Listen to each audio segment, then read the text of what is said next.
commander from the West, the governor of the West, Raji, who stood with the Igbo man. It didn't stop there. Next stage, a few months later, 2 or 3 pogroms in the north. Over 100,000 Igbos.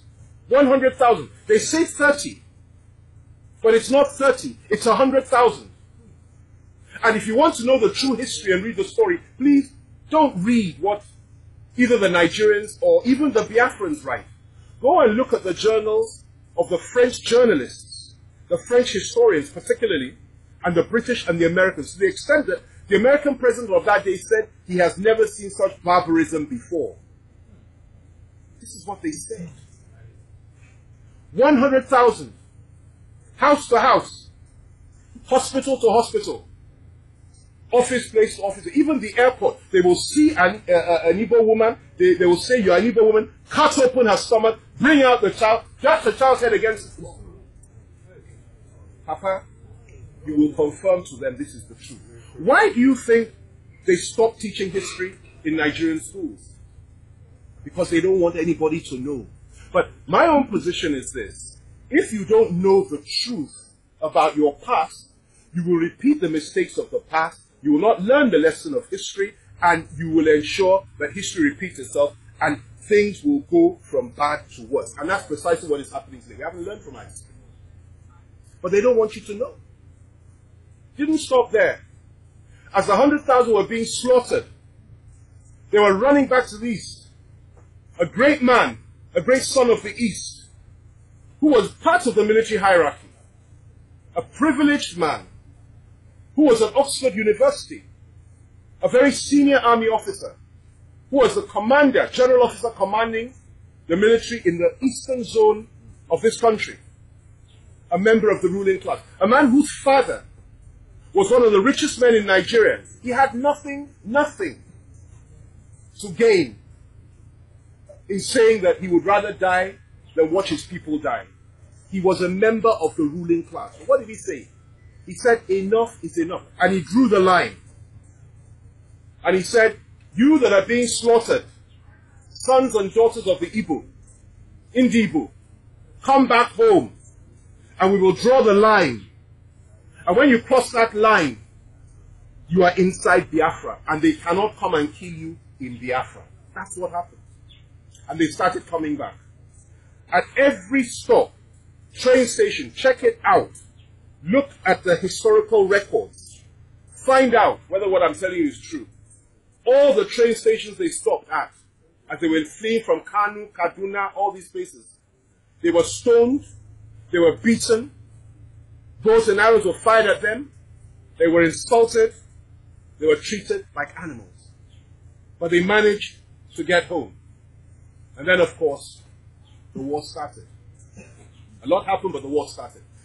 During the course of the war, let me be brief, 2 million of your people were killed by our people, and I am a Nigerian. Many of my uncles fought in that war. We lost many too. War is a terrible thing. But 2 million civilians were killed by our troops. And worst of all, 1 million Igbo children. My son is sleeping in the car. Igbo blood flows through his veins. He's half Igbo. His Igbo name is Lotanna. He's half Igbo.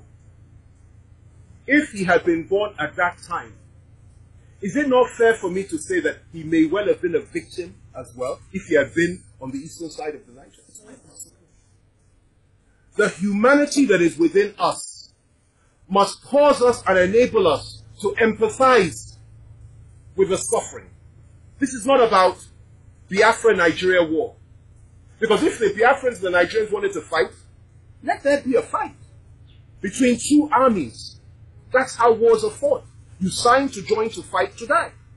But when it gets to a point that you and your army are slaughtering innocent women and children in the name of war, that's a completely different thing. As a matter of fact, it's called a crime against humanity. It's called genocide. It's called ethnic cleansing. And we were guilty of that, and this is why I say the first thing that any serious leader ought to do if he says he wants to run for presidency or anything in this nation, or any leader worth his salt, is to issue an apology to the Igbo people of Nigeria for what we as Nigerians did to them during the Civil War. That is the first step to progress in this country.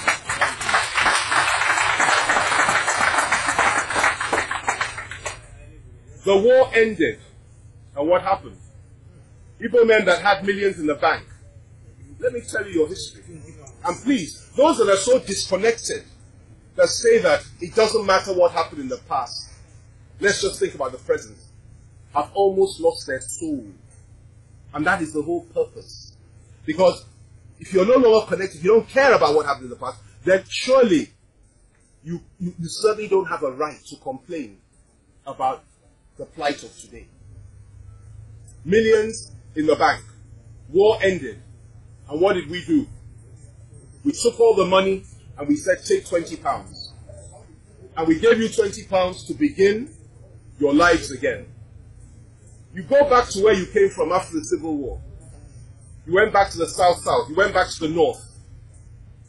Your properties were taken from you in the name of abandoned property. The only place that you could get your properties back, and this is important, was in the Southwest. And you got your properties back there. A few infractions here and there. But you got your property back.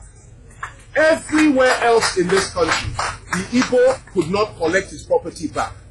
But you know what? It's not all a sad tale. And this tells you the kind of courage that only you can possibly muster in this nation. The strength of the Igbo. Within 10 years after the end of the Civil War, despite the fact you have been killed, maimed, deprived of everything you have, an Igbo man became the vice president of Nigeria in 1979 by the name of Chief Alex Ekweme. And not only the Igbo could have done that.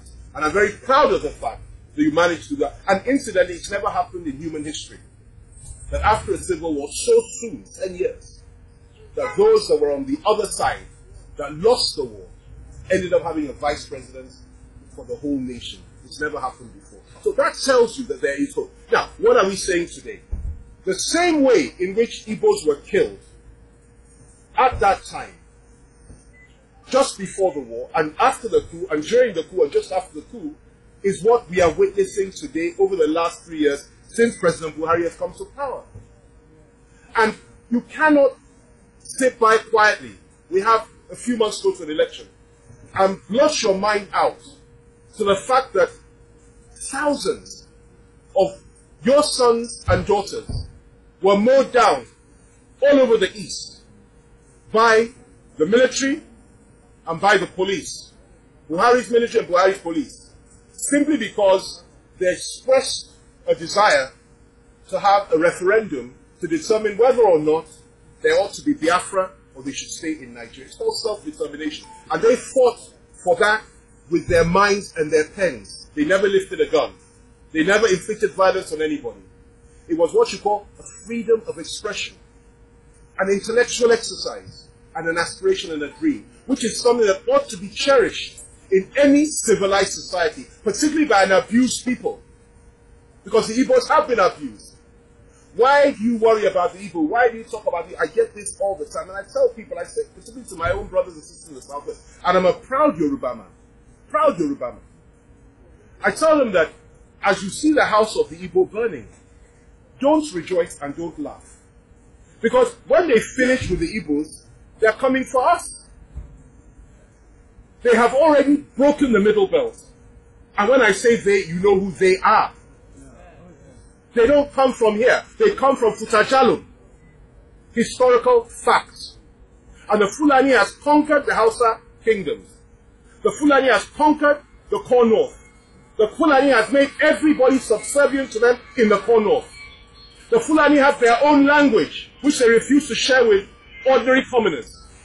They have imposed Hausa as the lingua franca of the North, even over the Christian kingdoms there. And I tell you, if you think the Igbo had it hard, go and find out what has happened to the people of the Middle Belt, where Christians are slaughtered every day by Fulani terrorists in their homes, maimed, vital organs removed. And the people will try to defend themselves. They will be disarmed by the military and the police. And then they will allow the Fulani to come in. And no policeman, no soldier will defend the communities. 808 people died. December 25th, 24th and 25th in southern Kaduna alone, in one community. 808. That's a lovely Christmas gift.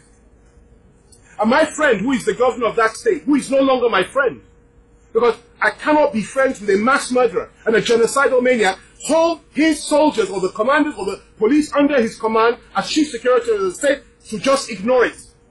And never has there been an apology. Since then, it's been happening. Taraba, you need to know what's going on.